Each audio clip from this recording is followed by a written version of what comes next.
दर्शकों ब्रेक तो बाद तुहाडा स्वागत है जी। डॉक्टर साहब साडी पहली ईमेल आई है सुखमन कौर जी दी पंजाब तो ये लिखते हैं, मैं अपनी ईमेल च कुछ सवालों का जिक्र करना भुल गई सी। कनेडियन सरकार के नवे बिल C-51 की गल सी। बादल दे PTC चैनल ने 1985 के एयर इंडिया हिंदू पीड़तां दियां इंटरव्यूज़ भी नाल दिखाईयां ਜਿਹੜੇ ਕੈਨੇਡਾ ਵਿੱਚ ਰਹਿ ਰਹੇ ਹਨ ਅਤੇ ਉਹਨਾਂ ਨੇ ਇਸ ਬਿੱਲ ਨੂੰ ਲਿਆਉਣ ਲਈ ਕੈਨੇਡਾ ਸਰਕਾਰ ਦਾ ਧੰਨਵਾਦ ਕੀਤਾ ਕਿ ਉਹਨਾਂ ਨੇ 30 ਸਾਲਾਂ ਬਾਅਦ ਇਹ ਕਦਮ ਚੁੱਕਿਆ। ਕਿਰਪਾ ਕਰਕੇ ਇਹਨਾਂ ਸਵਾਲਾਂ ਦੇ ਜਵਾਬ ਜ਼ਰੂਰ ਦੇਣਾ ਜੀ। ਪਹਿਲਾ, ਤਲਵਿੰਦਰ ਸਿੰਘ ਪਰਮਾਰ ਦੇ ਝੂਠੇ ਪੁਲਿਸ ਮੁਕਾਬਲੇ ਬਾਰੇ human rights activist Rajwinder Singh Bains ਨੇ ਸਵਾਲ ਚੁੱਕੇ ਸਨ। ਉਹ ਇਸ ਮੁੱਦੇ ਤੇ ਇੱਕ ਪੂਰੀ ਕਿਤਾਬ ਲਿਖਣ ਦੇ ਚਾਹਵਾਨ ਹਨ। ਦੂਸਰਾ, soft target by Zuhair Kashmiri Brian Andrew इस किताब ते भारत विच पाबंदी लगाई गई। तीसरा, B Raman the cowboys of रा भारत अते पाकिस्तान विचाले रिश्ता जी। डॉक्टर साहब भैन जी सुखमन कौर जी का बहुत बहुत शुक्रिया। इन्होंने सानू अगे लिखा सी, इन्हों की फॉलोअप ईमेल है जी। तो मैं इन्हूं बहुत लंबी वेट च नहीं सी रखना चाहता क्योंकि ऑलरेडी ये इशू भी बड़े रैलेवेंट ने। दो ईमेल्स इस इशू के उत्ते खास तौर पर कनिष्का जिहड़ा जहाज़ एयर इंडिया का हादसा होया 332 मुसाफर मारे गए सी आस्ट्रेलिया तो भी उन्होंने कई हफ्ते पहलों का सवाल पूछा होया जी। और इस कैनेडियन बिल के हवाले नाल C-51 बिल के हवाले नाल सानू होर भी क्वेरीज आई हैं क्योंकि असीं इन्हां नूं पहलां इन्हां दी ईमेल के हवाले नाल ही डिस्कस कीता सी भैन जी सुखमन कौर दी। सो जिहड़ा कई बारी रैगूलर शो नहीं देख सकते, अपलोडिड देखते हैं तो जे वो C-51 का हवाला असी नहीं सी दिता तो उन्होंने समझा भी असी इनू डिस्कस नहीं किया। सो मैं उन्होंने पॉइंट आउट किया सी कि भी उन्होंने जी ईमेल के टाइटल के थले कि भी planned conspiracy for the destruction of Golden Temple complex भी ये थले असी डिस्कस किया। सो उन्होंने इस हवाले नाल ही गल की है। हालांकि असी पिछले अपने इस उन्होंने लिखत के जवाब दे विच ये दस्सिया सी कि भी अजे इस बिल दियां रैमिफिकेशनस जां दूसरियां की ने इन्हां बारे ये प्लांटेड स्टोरीज ने। जगबाणी च भी प्लांट हुई, उदों तो लैके बाकियां ने भी प्लांट किया जी। लेकिन मैं जिवें एक ब्रॉडर लाइन दिती सी कि ठीक है RCMP कोल उन्हां दियां एजेंसियां कोल मोर पावर्स होणगियां। ज़ाहिर है जो पार्लीमेंट दे विच अटैक होया पिछले दिनां च और जिहड़ा वध रही ये दहशतगर्दी दीयां घटनावां ने जिवें डेनमार्क दे विच ही 2-3 दिन पहलां घटना हुई क्योंकि जिहड़े हज़रत साहब दे कार्टून बनाने वालियां दा दफ्तर सी उत्थे पहलां फ्रांस अटैक होया सी ते जिहड़ा मेन कार्टूनिस्ट है वो एक डिस्कशन सैशन दे विच उत्थे शामिल होण गया होया सी डेनमार्क च इस मुद्दे ते उत्थे भी गोलाबारी हुई। वो तो बच गया पर उन्हां दा एक बड़ा अच्छा फिल्म प्रोड्यूसर डेनमार्क का मारिया गया। सो ये जिहड़ा ट्रेंड है फ्रांस दे विच होर भी 1-2 अटैक होए ने।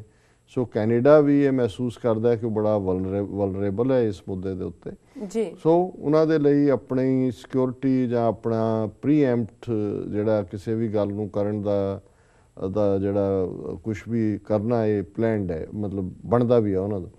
लेकिन ये गल बड़ी स्पष्ट है कि अमरीका के हवाले नाल होए Canada charter of rights, America first amendment ये तुहाडी बोलण दी आज़ादी नूं कर्ब नहीं कर सकते ये जदों तक मौजूद ने जी। और जिहड़े भी लॉ हुंदे ने लॉ मेकरस कोल पावर हुंदी है और लॉ बनाए पर वो कॉन्स्टिट्यूशनल है कि अनकॉन्स्टिट्यूशनल है ये अदालतां डिसाइड करदियां।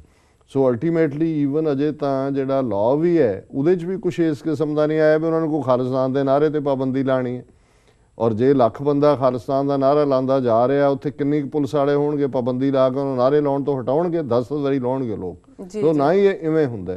सो उन्होंने PTC का हवाला हुण PTC जिहड़ा है उहदा की रोल है इस सारे दौर च पिछों की सी अज की है।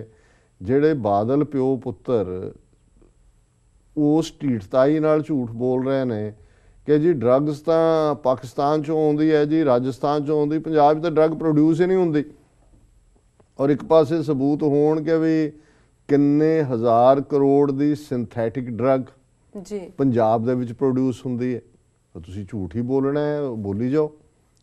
सो PTC ने भी लगभग इहो जिहा ही रोल अख्तियार किया होया है जिथे हुण एक रिपोर्टिंग है ਅਮਰੀਕਾ 'ਚ ਵੀ ਜਿਹੜੇ ਆਪਣੀਆਂ ਪਾਰਟੀਆਂ ਦੇ ਚੈਨਲ ਵੀ ਨੇ, ਰਾਈਟ ਵਿੰਗ ਨੇ, ਲੈਫਟ ਵਿੰਗ ਨੇ, ਪਰ ਇਹ ਨਹੀਂ ਹੁੰਦਾ ਕਿ ਤੁਹਾਡੀ ਕਵਰੇਜ ਚੱਲ ਰਹੀ ਹੈ ਤੇ ਤੁਸੀਂ ਇੱਕ ਨੂੰ ਪਿਕ ਕਰੋ ਤੇ ਪਿੱਛੇ ਬੈਠੇ ਜਿਹੜੇ ਇਹਨਾਂ ਦੇ ਨੇ ਇੱਥੋਂ ਜਾ ਵੀ ਰਹੀ ਹੋਏ ਉਹ ਬਲੌਕ ਕਰਕੇ ਤੇ ਦੂਜੇ ਪਾਸੇ ਸ਼ੁਰੂ ਕਰ ਦਿੰਦੇ ਨੇ। ਸੋ ਪੀਟੀਸੀ ਇੱਕ ਐਕਸਟੈਂਸ਼ਨ ਹੈ ਇੰਡੀਅਨ ਏਜੰਸੀਆਂ ਦੀ, ਕਿਉਂਕਿ ਬਾਦਲ ਐਕਸਟੈਂਸ਼ਨ ਹੈ ਨਾਗਪੁਰ, ਹੁਣ ਤਾਂ ਇਹਨਾਂ ਦਾ ਇੱਕੋ ਹੀ ਦੌਰ ਹੈ ਜੀ ਕਿ ਬਈ ਜਿਹੜਾ ਠੁੱਡ ਵੱਜਿਆ ਸੀ, ਲੱਗਦਾ ਸੀ ਕਈਆਂ ਨੂੰ ਕਿ ਜੀ ਸ਼ਾਇਦ ਇਹ ਹੁਣ ਹਾਜ਼ਰ, ਉਹਨਾਂ ਨੇ ਵੀ ਦੇਖ ਲਿਆ ਦਿੱਲੀ ਦੀ ਹਾਰ ਨੇ ਫਰਦਰ ਇਹਨਾਂ ਦਾ ਕੰਮ ਕਰ ਦਿੱਤਾ ਔਰ ਇਹ ਕਲੋਜ਼ ਆ ਗਏ ਨੇੜੇ। ਸੋ ਅਸੀਂ ਸਮਝਦੇ ਹਾਂ ਵੀ ਏਅਰ ਇੰਡੀਆ ਦੇ ਵਿੱਚ ਜਿਹੜੇ ਮਾਰੇ ਗਏ ਨੇ ਉਹਨਾਂ ਦੇ ਨਾਲ ਸਾਡੀ ਹਮਦਰਦੀ ਹੈ, ਲੇਕਿਨ ਜਿਸ ਤਰੀਕੇ ਨਾਲ ਉਹਨਾਂ ਪੀੜਤਾਂ ਦੇ ਪਰਿਵਾਰਾਂ ਨੂੰ ਜਿਹੜੇ ਮਾਰੇ ਗਏ, ਇਹ ਇੱਕ ਸ਼ੋ ਬॉयਜ਼ ਜਾਂ ਸ਼ੋ ਗਰਲਸ ਬਣਾ ਕੇ ਸਮੇਂ-ਸਮੇਂ ਖਾਲਿਸਤਾਨ ਦੀ ਲਹਿਰ ਦੇ ਖਿਲਾਫ। ਔਰ ਇਸ ਪਹਿਲੀ ਗੱਲ ਤਾਂ ਇਹ ਹੈ ਕਿ ਕੀ ਏਅਰ ਇੰਡੀਆ ਦੇ ਹਾਦਸੇ 'ਚ ਜਾਂ ਕਨਿਸ਼ਕਾ ਦੇ ਉਸ ਦੁਖਦਾਈ ਘਟਨਾ 'ਚ ਉਹਦੇ 'ਚ ਕਿਸੇ ਸਿੱਖ ਦੀ ਇਨਵੋਲਵਮੈਂਟ ਜਾਂ ਜਿਨ੍ਹਾਂ ਨੂੰ ਇਹਨਾਂ ਨੇ ਦੋਸ਼ੀ ਬਣਾਇਆ ਸੀ ਉਹਨਾਂ ਨੂੰ ਸਜ਼ਾ ਹੋ ਗਈ?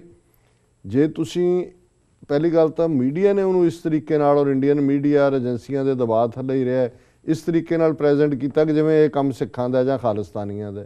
ਹੁਣ ਜਿਹੜੇ ਦੋਨੋਂ ਬੰਦੇ ਰਫਦਮਨ ਸਿੰਘ ਮਲਕ ਔਰ ਅਜਾਇਬ ਸਿੰਘ ਬਾਗੜੀ ਇਸ ਦੇ ਵਿੱਚ ਉਹਨਾਂ ਨੇ ਨੋਮੀਨੇਟ ਕੀਤੇ, ਟਰਾਇਲ ਚੱਲਿਆ, ਫਾਈਨਲੀ ਉਹ ਸੁਪਰੀਮ ਕੋਰਟ ਕੈਨੇਡਾ ਚੋਂ ਜਿਹੜਾ ਬ੍ਰਿਟਿਸ਼ ਕੋਲੰਬੀਆ ਚੋਂ ਫ੍ਰੀ ਹੋਏ ਨੇ।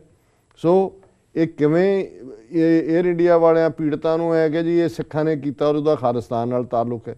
ਸੋ ਜ਼ਾਹਰ ਹੈ ਕਿ ਉਹਨਾਂ ਦਾ ਇਮੋਸ਼ਨਲ ਬਲੈਕਮੇਲ ਵੀ, ਔਰ ਉਹਨਾਂ ਦੇ ਚੋਂ ਵੀ ਫਿਰ ਕੁਝ ਲੋਕ ਨੇ ਜਿਨ੍ਹਾਂ ਦੇ ਆਪਣੇ ਵੈਸਟਡ ਇੰਟਰਸਟ ਨੇ ਜੀ। ਹੁਣ ਜਿਨ੍ਹਾਂ ਦਾ ਭੈਣ ਜੀ ਨੇ ਦੋਨਾਂ ਹੀ ਜ਼ਿਕਰ ਕੀਤਾ ਕਿਤਾਬਾਂ ਦਾ, ਕਿਉਂਕਿ ਉਹ ਵੀ ਇਸ ਏਅਰ ਇੰਡੀਆ ਦੇ ਹਾਦਸੇ ਦੇ ਨਾਲ ਹੀ ਜਾ ਕੇ ਗੱਲ ਜੁੜਦੀ ਹੈ। ਸੌਫਟ ਟਾਰਗੇਟ ਕਿਤਾਬ ਦੋ ਜਿਹੜੇ Toronto Star and Globe and Mail ਜਿਹੜੇ ਦੋ ਪ੍ਰੋਮੀਨੈਂਟ ਨਿਊਜ਼ਪੇਪਰ ਨੇ ਕੈਨੇਡਾ ਦੇ, ਉਹਨਾਂ ਦੇ ਜਰਨਲਿਸਟ ਜ਼ਾਹਿਰ ਕਸ਼ਮੀਰੀ ਔਰ ਦੂਸਰੇ ਬ੍ਰਾਇਨ ਮੈਕਐਂਡਰਿਊ ਜੀ, ਇਹਨਾਂ ਨੇ ਲਿਖੀ।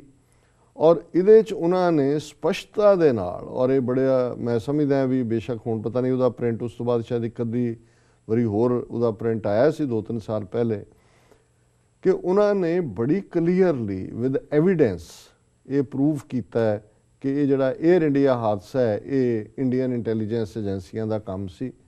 ਕਿਸ ਤਰੀਕੇ ਨਾਲ ਉਹਨਾਂ ਨੇ ਸਿੱਖਾਂ 'ਚ ਘੁਸਪੈਠ ਕੀਤੀ, ਕਿਵੇਂ ਇਹ ਆਈਡੀਆ ਪਲਾਂਟ ਕੀਤਾ, ਕਿਵੇਂ ਇਹ ਐਗਜ਼ੀਕਿਊਟ ਕੀਤਾ, ਕਿਵੇਂ ਜਹਾਜ਼ ਉੱਡਣ ਤੋਂ ਕੁਝ ਘੰਟੇ ਹੀ ਪਹਿਲਾਂ ਜਿਹੜੇ ਉਹਨਾਂ ਦੀ ਐਮਬੈਸੀ ਇੰਡੀਆ ਦੀ ਦੇ ਕੁਝ ਮੁਲਾਜ਼ਮ ਜਾ ਰਹੇ ਸੀ ਜਾਂ ਉਹਨਾਂ ਦੇ ਬੱਚੇ ਜਾ ਰਹੇ ਸੀ ਜਹਾਜ਼, ਉਹਨਾਂ ਦੀਆਂ ਟਿਕਟਾਂ ਕੈਂਸਲ ਕਰਵਾਈਆਂ ਗਈਆਂ, ਉਹਨਾਂ ਨੂੰ ਪਤਾ ਸੀ ਕਿਉਂਕਿ ਆਪਰੇਸ਼ਨ ਹੀ ਉਹਨਾਂ ਦਾ ਸੀ। ਸੋ ਇਹ ਗੱਲ ਸੌਫਟ ਟਾਰਗੇਟ ਦੇ ਵਿੱਚ, ਔਰ ਉਹਨੇ ਕਿਹਾ ਸੌਫਟ ਟਾਰਗੇਟ 'ਚ ਦੋਨੋਂ ਹੀ ਬੜੇ ਡਿਸਟਿੰਗੁਇਸ਼ ਜਰਨਲਿਸਟ ਸੀ।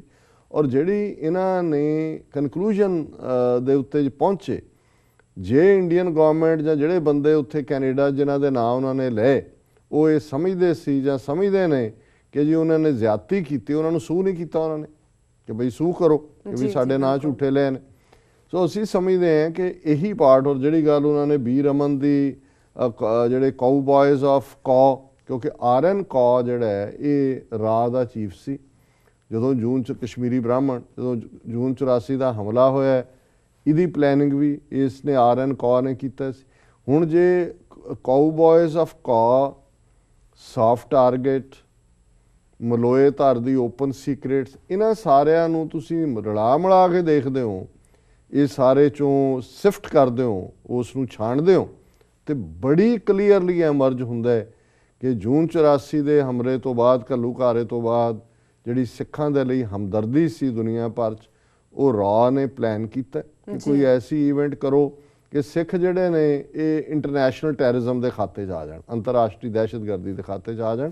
ਉਹਦੇ 'ਚ ਕਾਮਯਾਬ ਰਹੇ। ਅੱਜ 85 ਨੂੰ ਬੀਤਿਆਂ ਆਲਮੋਸਟ 30 ਸਾਲ ਹੋ ਗਏ ਨੇ, ਲੇਕਿਨ ਇਹਦੇ ਬਾਵਜੂਦ, ਔਰ ਜਿਹੜੇ ਬੰਦੇ ਪੁਆਇੰਟ ਆਊਟ ਕੀਤੇ ਉਹ ਐਕੁਇਟ ਹੋ ਚੁੱਕੇ ਨੇ, ਲੇਕਿਨ ਇਹਦੇ ਬਾਵਜੂਦ ਉਹ ਇਹਨਾਂ ਦੇ ਹੁਣ ਏਅਰ ਇੰਡੀਆ ਹਾਦਸੇ 'ਚ ਮਾਰੇ ਗਿਆ ਦੇ ਟੱਬਰ ਹੋਣ, ਇਹਨਾਂ ਦੀਆਂ ਪਲਾਂਟਡ ਸਟੋਰੀਆਂ ਵਾਲੇ ਹੋਣ, ਜਾਂ ਇਹਨਾਂ ਦੇ ਦੂਸਰੇ ਦੁਮ ਛੱਲੇ ਹੋਣ, ਬਾਦਲ ਕੇ ਜਾਂ PTC ਜਾਂ ਦੂਜੇ, ਉਹਨੂੰ ਲਿਆ ਕੇ ਫਿਰ ਖਾਲਿਸਤਾਨੀਆਂ ਦੇ ਖਾਤੇ 'ਚ ਪਾਓਗੇ ਜੀ। ਉਹਨੇ ਬੜੀ ਖੁਸ਼ੀ ਜ਼ਾਹਰ ਕੀਤੀ ਜੀ ਹੁਣ ਕਾਨੂੰਨ ਬਣ ਗਿਆ, ਖਾਲਿਸਤਾਨ ਜ਼ਿੰਦਾਬਾਦ ਦੇ ਨਾਅਰੇ ਨਹੀਂ ਲੱਗਣਗੇ, ਨਾਅਰੇ ਲੱਗਦੇ ਰਹਿਣਗੇ ਜਦੋਂ ਤੱਕ ਖਾਲਿਸਤਾਨ ਹੋਂਦ 'ਚ ਨਹੀਂ ਆਉਂਦਾ ਜੀ। ਔਰ ਇੱਕ ਵੀ ਸਿੱਖ ਇਸ ਪਲੈਨਟ ਤੇ ਜਦੋਂ ਤੱਕ ਹੈ ਉਹ ਆਪਣੀ ਸੋਵਰਨਟੀ ਦੀ ਗੱਲ, ਆਪਣੀ ਬਾਦਸ਼ਾਹਤ ਦੀ ਗੱਲ, ਆਪਣੀ ਰਾਈਟ ਆਫ ਸੈਲਫ ਡਿਟਰਮੀਨੇਸ਼ਨ ਦੀ ਗੱਲ ਕਰਦਾ ਰਹੇਗਾ।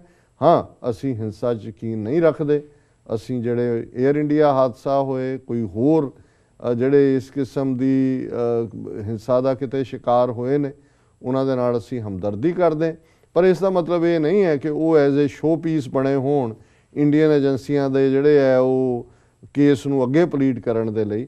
ਇਹ ਹਮਦਰਦੀ ਆਪਣੀ ਥਾਂ ਤੇ ਹੈ, ਪਰ ਉਹਨਾਂ ਨੂੰ ਵੀ ਆਪਣਾ ਭਾਵੁਕਤਾ ਨੂੰ ਇੱਕ ਪਾਸੇ ਰੱਖ ਕੇ ਇਹ ਦੇਖਣਾ ਪਵੇਗਾ ਕਿ ਜਿਹੜੇ ਉਹਨਾਂ ਨੂੰ as a show piece use ਕਰ ਰਹੇ ਨੇ, ਅਸਲ ਕਾਤਲ ਉਹਨਾਂ ਦੇ ਲਵਡ ਵਨਸ ਦੇ, ਉਹਨਾਂ ਦੇ ਪਰਿਵਾਰਜਨਾਂ ਦੇ ਇਹੀ ਲੋਕ ਨੇ, ਇਹੀ ਏਜੰਸੀਆਂ ਨੇ। ਸੋ ਇਹਨਾਂ ਦਾ ਭੈਣ ਜੀ ਸ਼ਮਿੰਦਰ ਕੌਰ ਜੀ ਦਾ, ਬਹੁਤ ਸੁਖਮਨ ਕੌਰ ਜੀ ਦਾ ਬਹੁਤ ਬਹੁਤ ਧੰਨਵਾਦ। ਉਹ ਸਾਨੂੰ ਬੜੀ ਗਹਿਰਾਈ ਦੇ ਨਾਲ ਲਿਖਦੇ ਨੇ ਔਰ ਸਾਨੂੰ ਵੀ ਇਸ ਦੇ ਰਾਹੀਂ ਇੱਕ ਮੌਕਾ ਬਣਦਾ ਹੈ ਕਿ ਅਸੀਂ ਆਪਣੇ ਦਰਸ਼ਕਾਂ ਨਾਲ ਵੇਰਵੇ ਨੂੰ ਹੋਰ ਅੱਗੇ ਕਰ ਸਕੀਏ। ਜੀ ਡਾਕਟਰ ਸਾਹਿਬ, ਬਿਲਕੁਲ। ਇਸ ਨਾਲ ਲੈਣੇ ਬ੍ਰੇਕ। ਵਿਊਅਰਸ, ਤੁਸੀਂ ਕਿਤੇ ਨਹੀਂ ਜਾਣਾ, ਮਿਲਦੇ ਹਾਂ ਕਮਰਸ਼ੀਅਲ ਬ੍ਰੇਕ ਤੋਂ ਬਾਅਦ।